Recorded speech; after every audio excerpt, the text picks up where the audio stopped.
Hello, welcome everybody. It is now 1:30 and I don't see anybody in the waiting room. So today we have a really oh I do. Today we really have an exciting and controversial topic.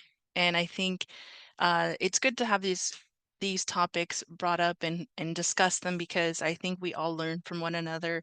And I wanted to thank also Tanya for sharing that post that I shared out with all of you guys via email. I think it's maybe something new. You guys can give us feedback and see if this is something that we would like to do ongoing, have these kind of hot topics on in about lactation. So now we're going to go ahead and introduce ourselves real quick just so that we know who is all here for attendance. And if you'd like, go ahead and put your name, title, and contact information in the chat. But I'll go ahead and start off. So again, we're saying our name, our title, and maybe what's one reason why you joined today's meeting. Um, my name is Jasmine. I'm the co-chair for Kern County Breastfeeding Coalition, and I'm the WIC breastfeeding coordinator for Clinica Sierra Vista. And I joined today not because I'm only facilitating this meeting, but because I find this topic really interesting, and I feel like more people need to know about, you know, all sides so that we're all educated. I'll go ahead and pass it on to Janet. Hi, I'm Janet Barrett. I am lactation at Kern Medical. I've been there for 20 years, but 14 as an IBCLC. And I am the other co-chair. And I will pass it on to Banya.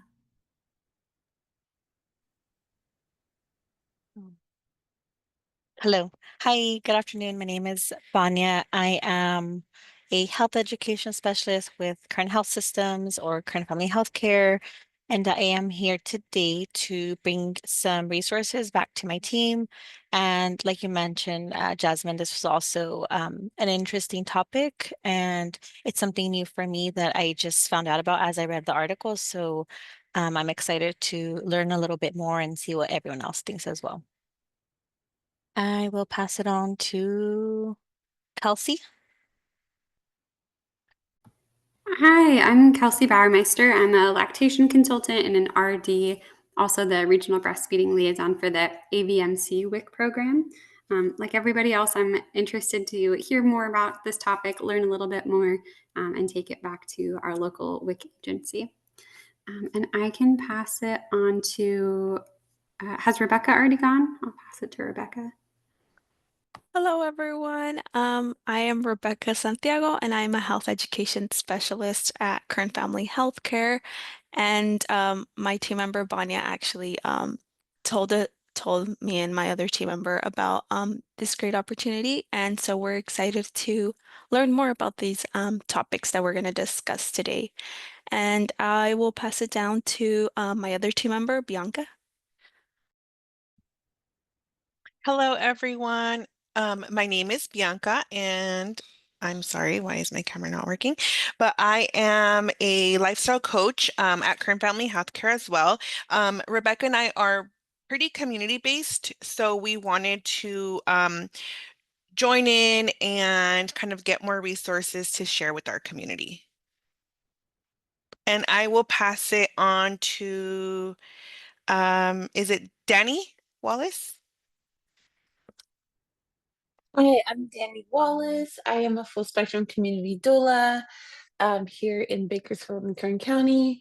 And I join these meetings to make sure that I am supporting my clients adequately with local resources. And it's always a joy to be on a meeting with Riva and Jasmine.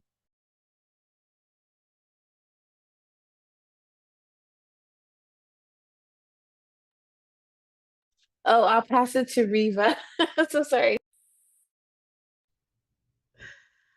Okay, hello. Thank you, Danny. I am Riva.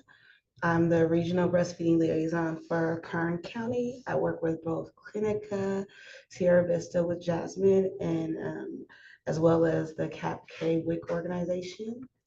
And that's it.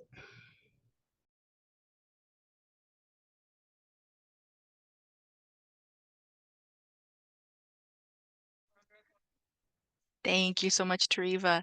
And we're going to go ahead and pass it on to Tanya.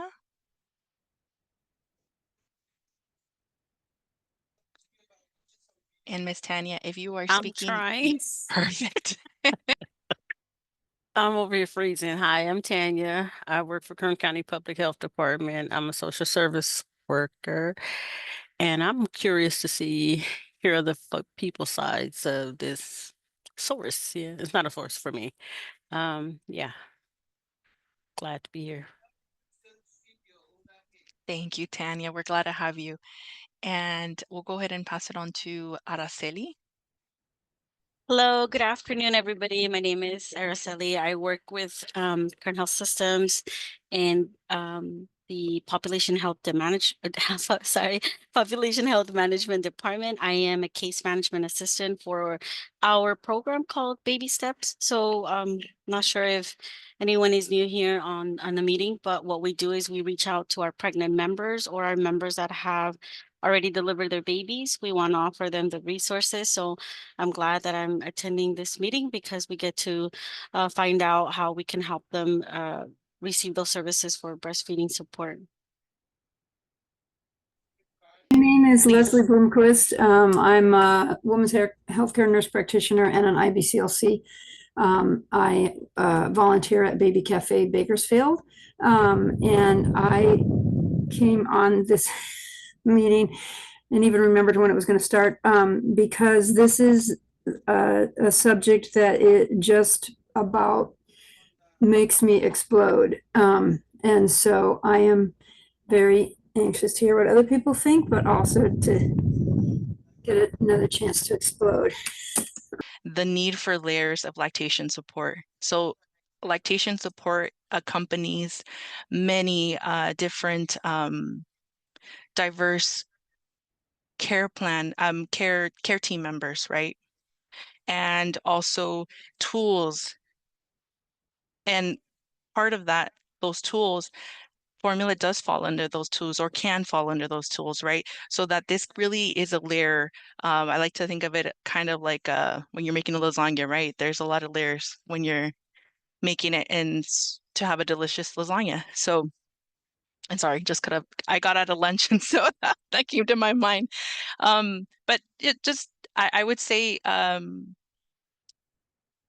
please take this information with a grain of salt and also feel free to explore. I did include some resources on here so that that way you could share out to your team and kind of continue to explore and learn more about this topic. But the topics that I put together we're going to be discussing the International Code of Marketing of Breast Milk Substitutes, the WHO Code or World Health Organization, formula advertising today, and then call to action.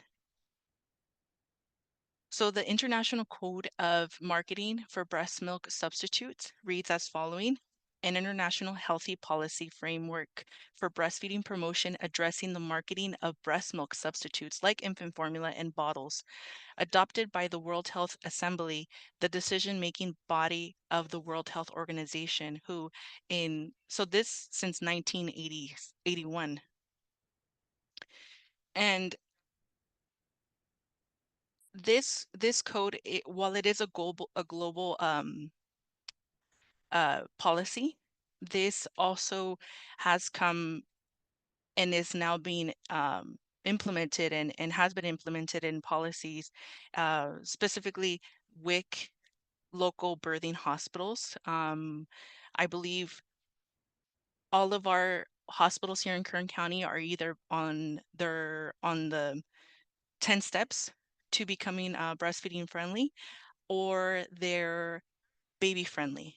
They have that they're under that initiative, and they do under their hospital, there's things, and I know we have Janet and on this call, so she can speak more on what kind of policies um, are involved in being baby friendly. Yeah, our all of the hospitals in Kern County are currently baby friendly. The law changed, I think, at the beginning of this year, and hospitals that have birthing suites have to be either baby friendly or the model hospital policy. They have to follow one or the other. What it means for us is that it has to be an informed decision by parents. So we have to tell them, the benefits of breastfeeding, the effects of supplementation, what it means for their baby, what it means for them, what it means for their milk supply. They may or may not have to sign an acknowledgement for that. That would be hospital specific. And then the hospitals have to pay for their supplies. So we can't get free formula. We don't get free bottles, nipples, pacifiers. Anything that involves feeding a baby something other than the mum's breast, we have to pay for. Basically, that's the straightforward way to say that. It means we can't give away formula samples. I know in the past, women used to get bags of all sorts of supplies going home that usually included one or other company's formula. We can't have those in our hospital. So that there's a lot of things like that. And like I say, California just changed its law, I think the beginning of this year, to try and make that across the whole state.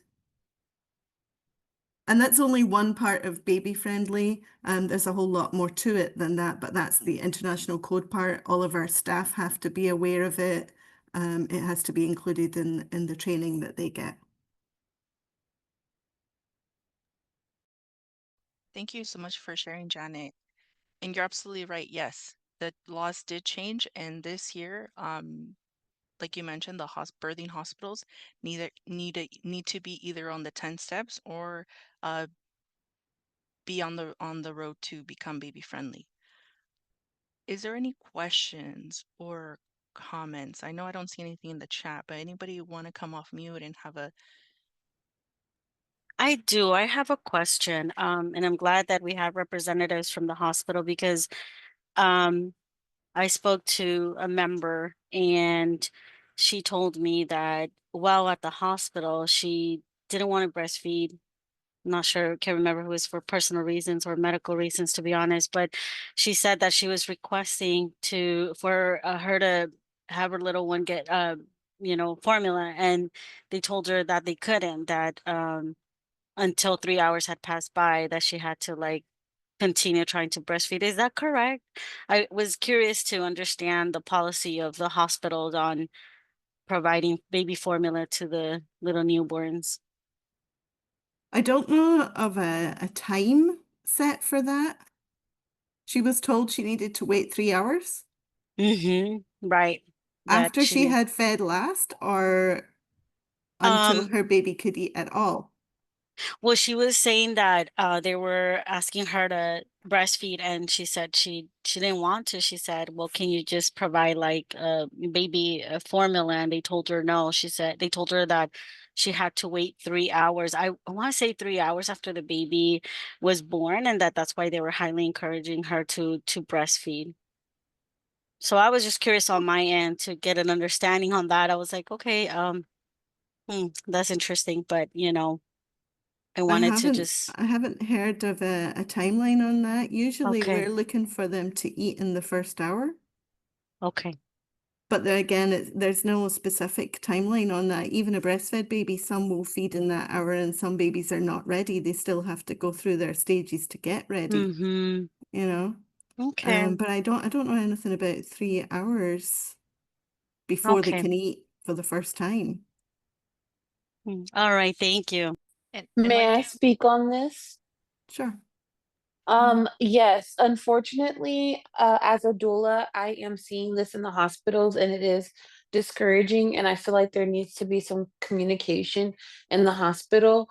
They Some hospitals are allowing moms to feed on demand, and some are um, saying no formula for the first 3 hours, and then they're only giving a bottle every 3 hours, and they're not allowed to give any bottles before that. And so I was just doing it overnight with a mom, and the baby was.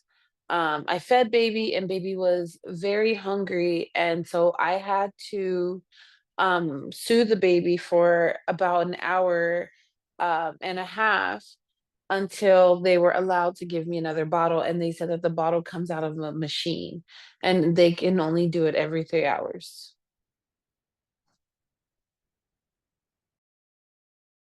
That's interesting. I know for baby friendly, we're not supposed to keep bottles in cribs. So we only give one at a time, but if we need to get it sooner, there's nothing in I'm sorry, my dogs are barking. There's nothing that stops us getting it out. Well, ours is a Pixis. It's not like a vending machine that has a time on it. So I don't know. I can only say what happens with us, but I can't answer for what other hospitals are doing. I know though that Baby Friendly doesn't want us keeping bottles in the crib.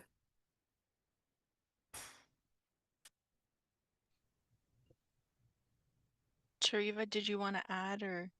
Yeah, if Yeah. Danny, if you want to like get me the like outside of this or send it to me the name of the hospital and kind of what was going on, and so I can kind of find out if that's like if that's the actual policy, or maybe it was like a quick training and maybe they kind of didn't understand, or maybe not aware, because like I'm with Janet, that doesn't really sound correct. Um, because the first goal is to feed baby, like to get baby fed. So if you or Araceli wanted to send me that information so I can kind of look a little more into that and then come back with an answer, I'll be able to do that. Yeah, I'll go ahead and do that. Terry, that's very nice of you to take that extra step because I'm just wondering, like, sometimes someone for medical reasons they don't want to breastfeed. So with this incident of this member, she was also saying like my baby was crying and crying and was hungry, but I had to wait. So I was just very surprised by it. I had never heard something like that. But again, we don't know what are the hospital's policies. I just thought that maybe it would be a good idea to bring it up. I'm not sure, if there were other representatives from other hospitals, but yeah, I'll share that information with you, Terry, and then hopefully we can get a response from them because it's good to educate our members on our end. So we kind of let them know what to expect from the hospital's point of view. And that way they know what to expect. Okay, I put my email in the chat.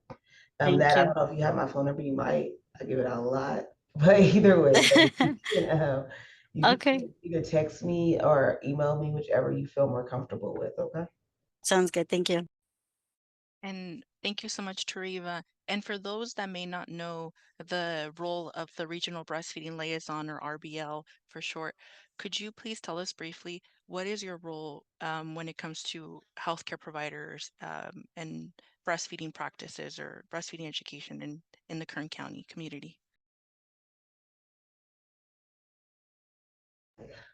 Can you guys hear me? Okay, I have to see myself when I'm talking. Okay, so I work with I can work with the hospitals and the like community clinics, and as far as like lactation accommodations, I also do the 9 steps, the 10 steps, 9 steps for clinics, typically 10 steps for hospitals, baby friendly for hospitals.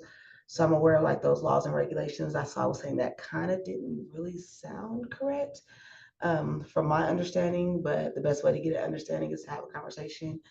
I do breastfeeding trainings in the community as well as with providers, provide resources to providers and hospitals if they need so, or like I provide some to like the doulas. We'll send those information out as they come out. So just basically connecting a circle of care and allowing for information to be seamless and full circle so that we're all providing the same information and giving the same um, knowledge to be able to promote breastfeeding all the way around for our patients, community members, participants, hospitals, all together. Yes, it's kind of like I wasn't expecting, so that was kind of on the spot. But yeah, I think that works. Thank you so much, Treva. We appreciate that. Any questions, additional questions for either Treva or Janet? I do have a quick question for Tariva. With the trainings, you mentioned the breastfeeding trainings, are those provided to like parents, or is it for like agencies, like more knowledge on breastfeeding, or is it directly for parents that you do the trainings? I have done some training for parents, but specifically it's more for providers, um, like the doulas. I keep saying doulas because that's like a big, a bigger thing right now. But I've done them for Omni. I've done them for childcare, for community connections for the childcare providers. It's knowledge. I can do knowledge on like lactation accommodations and like those laws. I can do breastfeeding. I have trainings on like latching. Jasmine has a pump on presentation on like pump education and how to do that. I have a couple of like different educational materials that we can share that I can present on. The WIC program, if people aren't aware of that, there's a WIC presentations that we can go through and kind of how they offer breastfeeding support and how that kind of connects with referrals to everyone else. So pretty much you tell me what you need and I'll figure it out. Okay, great. Thank you. Yeah, I just asked because it's something that's in the works and with us with partnering with another agency and having some postpartum mommies come out and do like a group. So I was just wondering if that would be like a resource, right, for them too, and kind of what that would look like. But like you said, it would vary depending on maybe like the group or the need. So I may reach out to you, Tariva, once we kind of get that going and see how that goes. So we'll stay in touch. Awesome. I'm here. That sounds Yes. amazing. Thank you. I love it. I love to be able to Yes. talk to people. So just let me know. Okay, awesome. Thank you.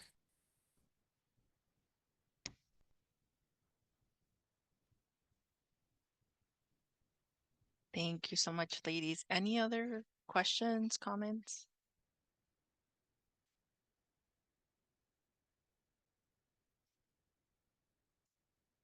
And if something comes up, feel free to put it in the chat or you can stop me and we can talk about it.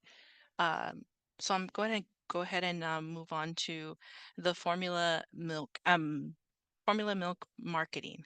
So what are some ways that formula companies are marketing? And I just listed a few, but if you'd like to also share ones that aren't listed, feel free. So social media, they're on all social media platforms. They're recruiting influencers to promote the formula products. They're sending out free samples to providers. And I know in the hospitals, right, they're not accepting those free samples, but maybe in like smaller OBGYN offices, and also they're sending out free samples to pregnant or expecting families directly to their home. And they're also giving out free samples, as mentioned at the bottom, to expecting parents. Did I miss any other that's not on this list?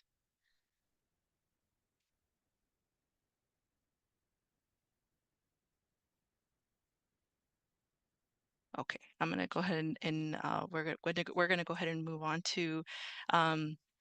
So I shared this advertisement from Bobby, the formula company, a formula company offering lactation support, and I asked, what are your thoughts on why is this problematic? And I got diverse feedback from the survey that I sent out. I think the feedback that I received was more so on there's nothing wrong with combo feeding, which I agree there is nothing wrong with combo feeding. We're not saying that formula is bad. What we're saying is what is the relation between an IBCLC, which is an international board certified lactation consultant or lactation consultant, um, being employed or being in partnership with a formula company, how is that problematic? And I did include the IBCLE code of professional conduct for an IBCLC. So for example, they embrace the code of interactions with companies. This meaning that they're supposed, and Leslie, please stop me and please share. But my understanding is that we have to be non-biased and we cannot favor, one, not favor certain products, even for example, pumps.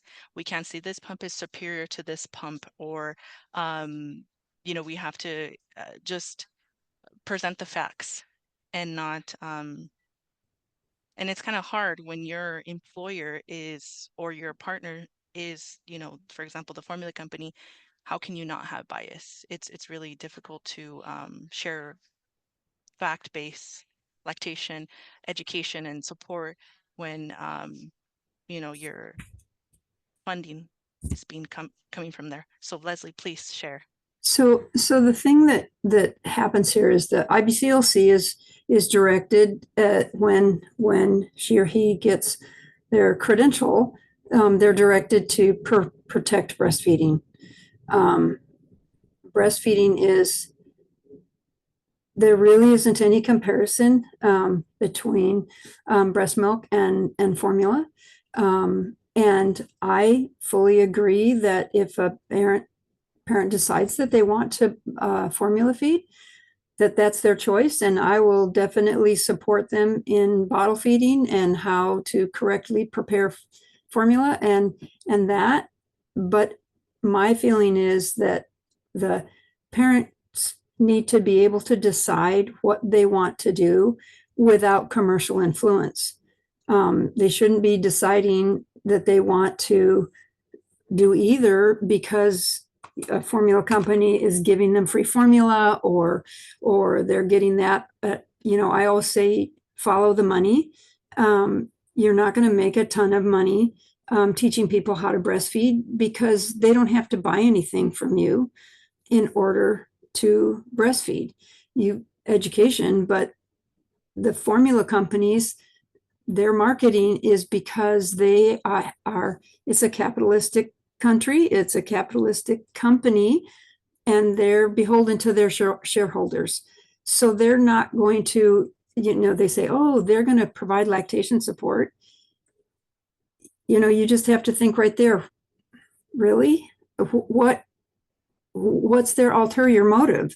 They don't get anything. If you breastfeed, they don't get anything. And so do we need better formulas? Totally 100% agree. The formulas, truthfully, are not great. And should we try to develop better ones? Absolutely, we should. But everyone bases their formula on breast milk. And so, let's give them the real thing. Now, many benefits to breastfeeding. It is the biological normal. But if you, as a parent, have decided that's not, you've heard the reasons to try breastfeeding, you maybe tried breastfeeding, didn't work, and you choose that you want to formula feed, then that's your right. That's okay. Then again, we want to help you with that. But to get that information of how to breastfeed from a formula company, you just wondered, don't you? I mean, that's like, an ice cream company being in weight management.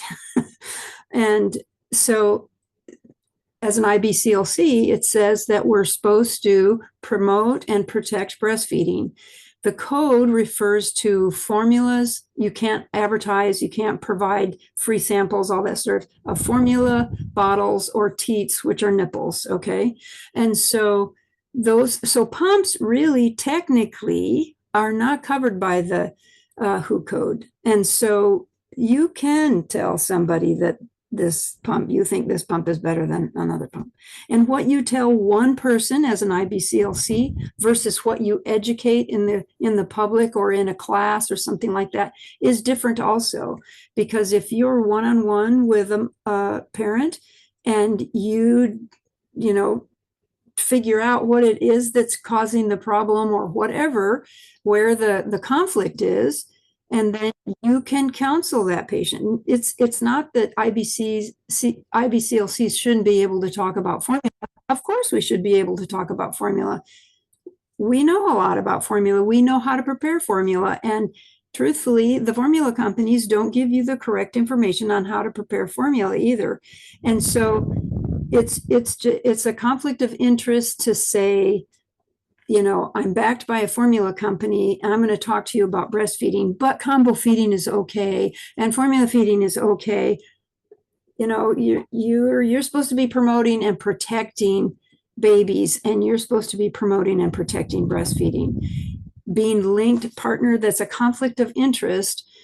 It's an ethical conflict to be linked with a formula company or a bottle company or a company that produces teats, because that we're not supposed to be in partnership with those companies. We're supposed to be protecting and promoting breastfeeding.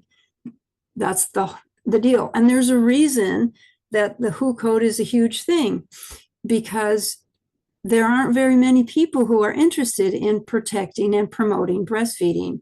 And so this is truthfully the only profession that I know of in the world globally that my main goal is to promote and protect breastfeeding. And to me, that's promoting and protecting the mom and the baby, the dyad. When you talk maternal health and you talk infant health, breastfeeding is part of that. That there isn't anything that is more important to an infant's health than to receive breast milk. And I believe to receive breast milk at the breast, because of all the evidence-based scientific studies that show that. There are many studies that show that combination feeding leads to complete formula feeding. Moms stop breastfeeding sooner when they're giving formula and breast milk. When they're trying to breastfeed and they're also giving a bottle of formula. Formula acts differently in the body than breast milk does. And again, if you know all that and you choose to bottle feed with formula, okay, then that's what we'll do. It's not that we can't talk about formula, but we are supposed to be promoting and protecting breastfeeding. We are supposed to be promoting and protecting maternal health and infant health. And I realize that right now we're in a political climate that doesn't, in my opinion, is not looking out for maternal health nor infant health. And so and in the United States, it's not illegal to not follow the code, because the United States is not a breastfeeding country, and we have not accepted the WHO code as law in our country, which I think is criminal and shows how much we like moms and babies. But we don't really. We really like money. And infant formula companies are right up there in Washington and promoting their product, because if they don't promote their product, they don't make any money. If you breastfeed, they don't make any money. They don't want you to breastfeed. And so, again, here's this one profession that I signed a statement that says that I'm going to promote and protect breastfeeding. I am not going to partner with companies that are not WHO code compliant, that are not following the WHO code. And I'm not going to partner with them, because it's against my ethics. It's against my credential. It's against my thoughts also, but I'm not going to do that. And I personally don't think that IBCLCs should be doing that. If you want to be an IBCLC, you want to follow the rules. And if you want to partner with a formula company, that's be my guest. That's not me. And you can do it, but don't call yourself an IBCLC. Don't use your IBCLC credentials as you're working for a formula company. It's not ethical. And so when I think about my moms and my babies, my dyads, I'm going to do whatever I can to promote and protect breastfeeding. Again, if they tell me, you know what, I have to give a bottle of formula every day. I just have to. My doctor told me to. They wouldn't let me leave the hospital unless I gave the baby formula, da da da da da. Then okay. I mean, what are you going to do? You can't change the past. But I always ask them, I said, well, you tell me, where do you want to be? What is your goal? I will help you get to whatever goal you tell me that you want. And they all say, well, I want to exclusively breastfeed. And I says, okay, well then don't give them any more formula because that's not helping you and not helping the baby. And so it's kind of tricky. I mean, people are up in arms, and I have never heard that they would not give a baby formula of a mom who signed a waiver saying, I do not want to breastfeed. And there's reasons that people don't want to breastfeed. So there's medical necessity, right? Something happens that, I mean, we see that also. Babies are not growing well, and mom really wants to just breastfeed, but baby isn't doing well. I'm supposed to promote and protect babies. And if I have told people to give their babies formula because they were not getting enough of what they needed at the breast or even pumped milk. And so it's not that I think that formula is evil. I do not think that formula is. We could use better formulas, absolutely. But you know what? Better formulas cost money. And the bottom line there, again, they're not interested in infant health. They're interested in people buying formula. They're interested in their shareholders. Follow the money. Follow the money. I do not have tons of money because I don't sell formula. I promote baby's health. So anyway, that's my statement about it. Thank you so much, Leslie. That was beautifully said. And thank you for clarifying the role of the IBCLC when it comes to formula and breastfeeding promotion. I want to, does anybody want to add to that or share their thoughts or have a question for Leslie? I do, Leslie. Sometimes I hear new mommies say, look, I wanted to breastfeed and I did for 3 months or so, but then I noticed that I was not producing enough milk.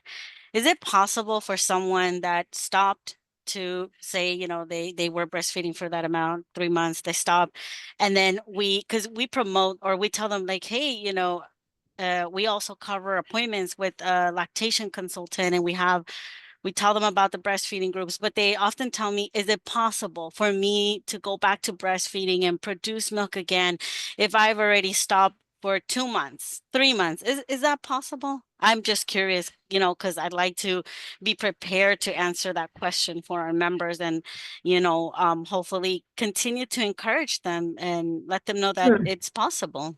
Sure. And I will tell you that first off, yes, it's possible. Second off, though, it's work. Okay. It depends on how long you breastfed before you decided to not breastfeed for, whatever that you didn't, right? If you had a good milk supply, up to, let's say, you said 3 months. So 3 months is a very common time. 6 weeks or 3 months is a very common time for women to feel that they aren't making enough milk. And this is just another situation of if everyone on your block, all your sisters, your mom, your grandmother, everybody breastfed, they would know, you know what, your breasts get softer, they don't get real full, you don't feel real full anymore. But yes, you're still making enough milk.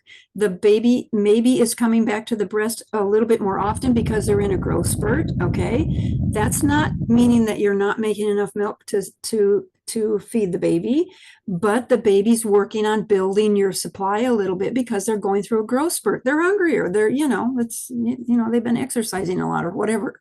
And so So if you breastfed up till 12 weeks, 3 months, and then you stopped because you thought, well, my breasts don't get full. I don't feel like there's a lot of milk in them. Yeah, The reason for that is because your breasts are much more effective and efficient at 3 months than they were before. that's And so true. you don't get full. You don't get that feeling of, wow, man, I got a nurse because there's so much milk.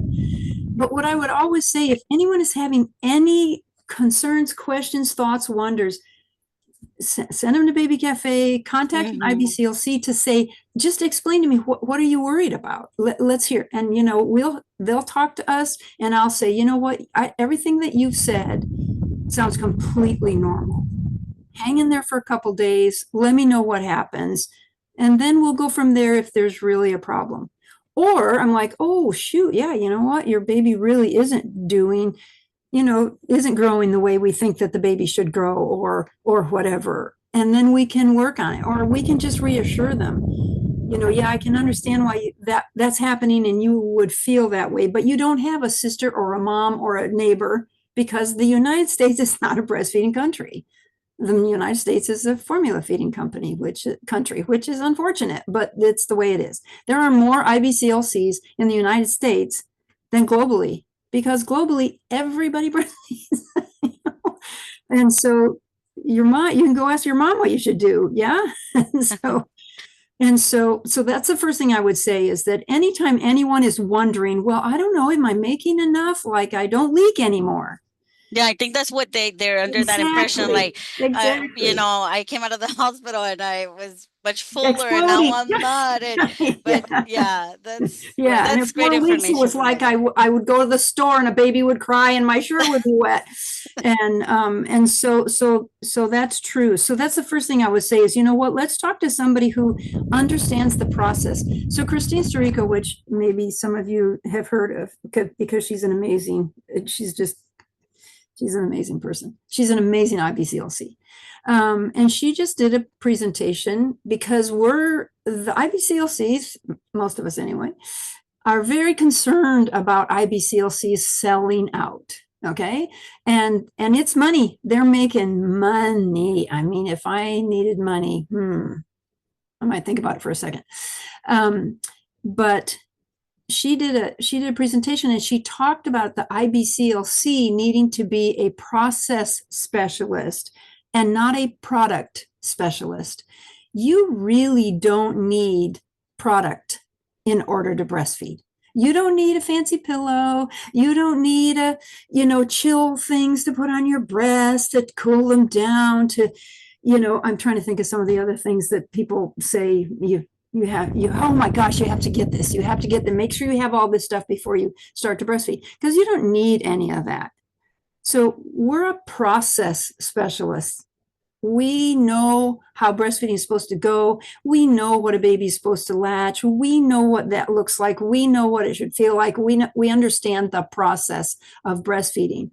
But I truthfully will tell you, I don't know tons about 10 different pumps. Jasmine knows way more about pumps than I know about pumps. I'm not a product specialist. I know what moms need in order to breastfeed and to be successful in breastfeeding. And so that I would say too, is that try to see, product versus process. Let's figure out what should be happening and what is happening, and where can we get those two to meet, so that we're back to things going well. Now, that's a long story for answering your second question. And your It's second okay. question is, if somebody has breastfed for 3 months, good supply. Someone's breastfed for 6 months, good supply. Yes, they can certainly, you can be a grandmother. I could breastfeed now if I wanted to, if I had the time and the inclination, which, if my daughter died and I needed to breastfeed her child, I would definitely do it. But it takes time and work, depending on how long it's been since you have breastfed, and how your milk supply was before you stopped. Got it. But yes, you definitely can relactate. And when we had that formula shortage where Mhm. they found all the Chronobacter, which is another reason that people should be taught to correctly prepare formulas, is one of my little, I wake up in the middle of the night going, oh my God. Is that when we had the contamination of the Chronobacter, which even in the best of times, 35% of formula is contaminated with Chronobacter. Chronobacter is a bacteria that kills babies. Okay. And so if you are giving your baby contaminated powdered formula, contaminated with Chronobacter, there's a very good chance that your baby's going to get sick unless you prepare the formula correctly. And that means heating up your water, letting it cool down a little bit, and adding your powdered formula when the water is still very warm. Okay. And I can do all the temperatures for you, but we don't need to. And then cooling it before you give it to the baby, or making a batch for 24 hours and sticking it in the fridge, and then warming up each bottle individually. And that should be done until the baby is 3 months. And again, we're talking healthy babies, not preterm babies, not babies that are sick. That's even longer that you have to prepare the formula correctly. But does anybody do that? Have you seen anybody heat up the water for their formula, powder formula? No, they come to Baby Cafe. They have a bottle of, I'm not going to say that company's name, Arrowhead Crystal Geyser water, and they pour the powder in, they pour the water in, they shake up the baby, and they give it to the baby. That is not the way to prepare formula. They say, but the water's clean. I mean, it's sterile. It's in a bottle. It's not the source of the water. It's the temperature of the water. Okay. And in third world countries, they have contaminated water too. So definitely that water has to be heated. But even in the United States, where our water sources are pretty good, I mean, you can pretty much count on water that's coming out of a tap to be not full of crud. You still have to heat up that water to kill because it's not the water that's contaminated, it's the formula, it's the powder that's contaminated with Chronobacter. 35% of those bottles of those cans of formula you see on the shelf in the store, 1 out of 3 is contaminated with Chronobacter. And now, thanks to our federal regulators, they've decided that they're not going to test the formula, any powdered formula anymore. They're going to let the formula companies test it. Oh, wow. How do you feel about that? Yeah, definitely going on. There's a lot going on. And Janet, I see your hand up. So did I answer that okay, Araceli? You did. Okay. And Leslie, if I ever have a member that in the past experienced challenges breastfeeding, but she's optimistic about this new pregnancy, can we refer her to Baby Cafe even though she hasn't? Absolutely. Okay. Because Yes, they kind of want to get absolutely. prepared and they And want, you know what? Araceli, I'll tell you, that is one of my favorite things to do, is to talk to pregnant moms, because you can give them the information that they need so they're ready for the boo-boos that are going to happen, right? Because you know what? Let me tell you what. Boo-boos are going to happen, okay? Your birth plan is going to go to hell in a handbasket. Your delivery is not going to be the way you think it's going to be, or you end up with a C-section or whatever. Yeah. And so, yes, absolutely. We are so about promoting and protecting maternal and infant health. I can't even tell you. And we love to talk to pregnant ladies. We love to talk to people that didn't breastfeed last time. We love to talk to people who breast nipples were cracked and bleeding, and they come in and they go, how did you make that not hurt? It's just totally magical. Totally magical. Sounds good. Thank you, Leslie. It's an honor and a pleasure. And that information. Now I will defer to Janet. I just had a couple of things to add to what you were saying, Leslie. One of the other things that Baby Friendly does mandate that we do is if we have a mom who is formula feeding, she has to get written and verbal instruction, education on how to prepare formula. Oh, that's good. And it does include the temperatures. It Good. includes that it's babies up to 3 months. We talk to them about how I don't care if you buy your water in the nursery aisle in Vaughan's, your water's not the problem, the powder Correct. is. And I also tell them, because there was a study done years ago that showed something like 75% of people who make formula will never read the instructions on the can. And I had a can of formula for training at that point, and I ripped the instructions off it and I read it, and sure enough, it's in there. The other thing And that, you know, it isn't anymore oh, though. it was at that point. Yeah, The no, other on the thing that- labels, it says consult with your pediatrician. Oh, they've changed it then. Yes. The other thing that is in there and that I do tell parents is your can of formula, the expiry date on it is if you never open it. Once you open it, you've got 30 days. That's it. So That's true. that's one of the things that Baby Friendly does mandate that we do. And the other thing the other thing's kind of funny, talking about formula safety. When my kids were young, I got a letter from Costco to say, dear Mrs. Barrett, you bought this formula. Just to let you know that we have found insect body parts, but it's perfectly safe to feed to your baby. Extra protein. I didn't have anything to say to that. Yeah, it's kind of crazy. It's and as I said, regulation of health products right now is just don't expect much, because they don't have enough people to do the inspections. They're leaving the inspections now up to the company. And come on. I mean, sorry. Yeah, that was what happened the last time, because that plant that shut down had actually been inspected and failed, and then COVID happened and the inspectors didn't get back out to revisit. And then when they did revisit and reopen it, it flooded. There was a tornado or something went through the area and the roof leaked and it flooded again and it closed again. Yeah. So it's challenging, but I truthfully do, I completely agree that if somebody who has had a chance to talk to somebody about breastfeeding and the miraculous properties of breast milk, and they are choosing to formula feed, then absolutely. And I've never heard that a hospital said you can't eat anything except breast milk for 3 hours. That's I would be interested in finding out what was the story behind that, because that's ridiculous. And the other thing is, if the parents make the decision to go with formula, we still that baby deserves to eat the safest food it can. So that means we have to teach them how to do this safely. Yeah. Well, and hand expression is huge, if you even just give, I tell people just breastfeed for 6 days.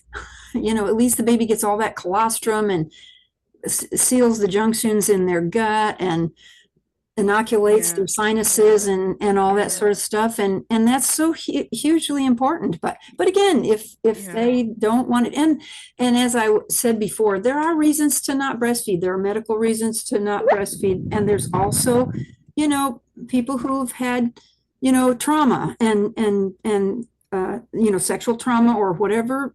Right. And that's fine then. I'm not saying that, oh my God, I can't believe that you're not going to breastfeed, but I do think that everybody deserves to make that decision without the influence of someone who's going to make money off of them. Yeah, it needs to be available, because there are certain patients that for the baby's safety should not breastfeed. And so we do have to have it available. The other issue within the first days is that if they start supplementing, then it knocks off the supply coming in, because the stimulation's not there.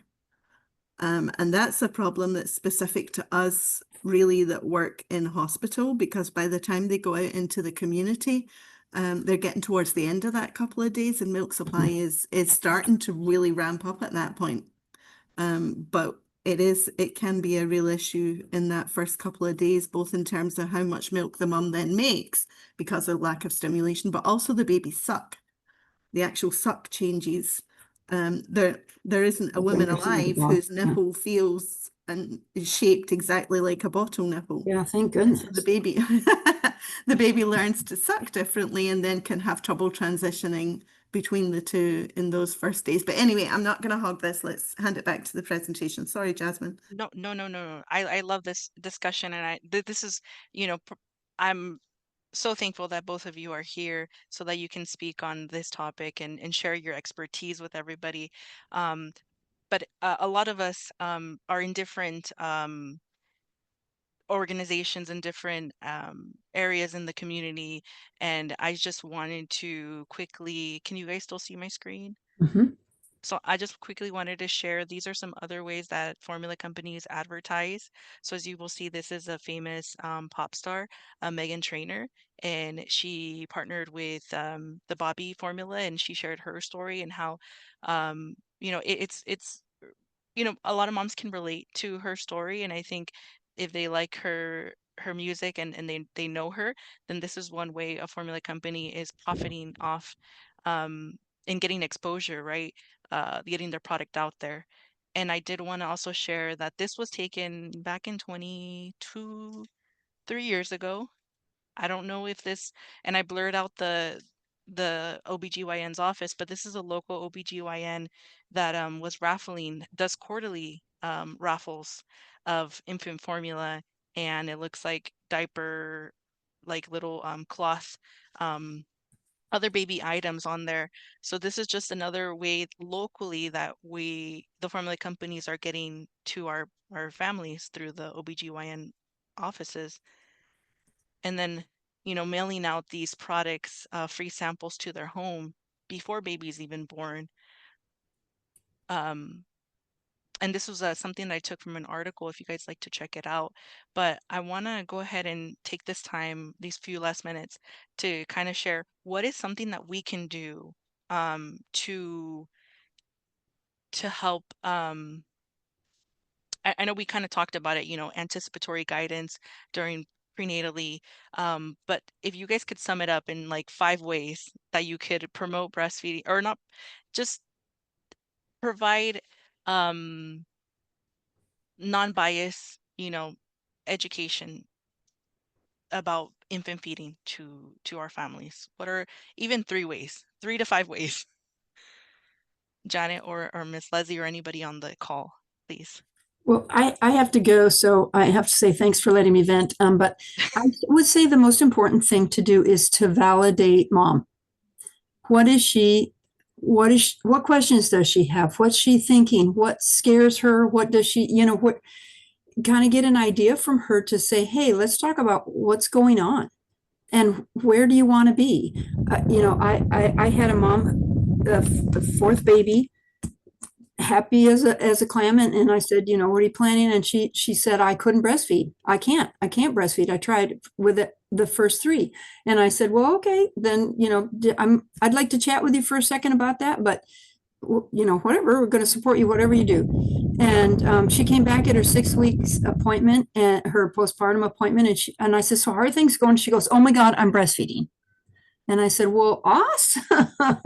How do you feel about that? She says, fantastic. And I said, well, what happened? She says, I just did everything you told me to do. And I thought, yeah. So anyway, I would just say, talk to him, ask questions. What happened the last you tried to breastfeed, you couldn't do it before? What happened? Let's talk that through and see what can help. But anyway, I'm going to shut up. I kept saying I'm going to shut up. Sorry, I'm going to go. Thank you, Leslie. Thanks, everybody. Hi, Leslie. Tariva, would you like to share? Yeah, I also think that a big thing, especially like when I was a peer counselor, is more so is like everything that Leslie said, even though I think she's gone, but everything that Leslie said about, as well as like not being judgmental so that the moms feel safe. Some moms are more willing to um, hear what you have to say if you're not like judging them or condemning them. If they breastfed, making sure you're offering affirmations, even if they breastfed one day. You can't tell the difference from a mom that I counsel who breastfed one day from a mom who breastfed 30. They're both getting the exact same celebration from me. So making sure that they oh, you tried, like that's great. Affirmations go a big way, a long way with moms. And so just being able to listen and not being like allowing our own bias to take over. Like, oh, you need to breastfeed, like you have to. And sometimes if a mom's on the fence, that can deter them from wanting to breastfeed. So more so just being open, like Leslie said, talking to them, asking them what their feeding goal is, asking them what happened last time, and just listening. And sometimes you can listen and then say, well, is it okay if I tell you some stuff? And most moms will, if you listen and they don't feel being judged, they'll be more willing to hear what you have to say. And like Leslie said, that helped with her mom. It's helped with tons of moms. I was a peer counselor for 9 years. So over those 9 years, noticing that just listening helped for moms to be more open and listen to what you have to say. 100%. So I got validation, uh, patient-centered education, and affirmations. Ms. Janet, I know that we're 2 minutes over, but is there something you want to share as another way to kind of Honestly, I think education prenatally is the main thing because we know that mums make their decision about how they're going to feed long before they get to us in hospital. That's a decision that's made early in their pregnancy, usually going by either what they've read, what they know, what their family did, what they're familiar with. And if there was one other group that I would be saying we need to make sure get the education, it's the grandma, her mum. Because grandmas have huge influence on what the patient does.